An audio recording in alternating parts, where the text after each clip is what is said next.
З вами снова я, пан Электрик. Что-то у меня лампочки перегорели. Не так давно куплял. Сколько они погорели? Ну, может, еще месяца 2. Есть вот такая старенькая. Сейчас мы ее проверим.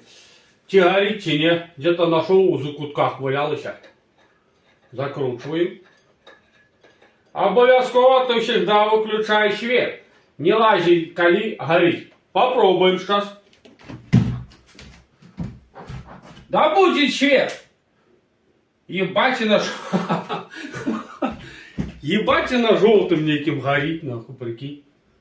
Я ебу. И еще одна зломилась. Бля, як их поменять, я не знаю. Вон еще одна не горит. Ну, у меня есть салдеповская, вот такенская. Сейчас мы ее поменим. О! Какая-то, блядь. О, ага. Вот такие лампочки продают в краме, поняли? Что, блядь, какая-то это, нахуй, и это. Во, сейчас мы такую за 5 сделаем, нахуй. А что, куплять буду, нахуй? Сколько я их буду куплять, нахуй, эти беспонтовые? Вот такие вот с этим, с прожилкой, из этой, так я думаю, будет четенько гореть. Ну-ка. А, видал? Пан кто? Пан специалист.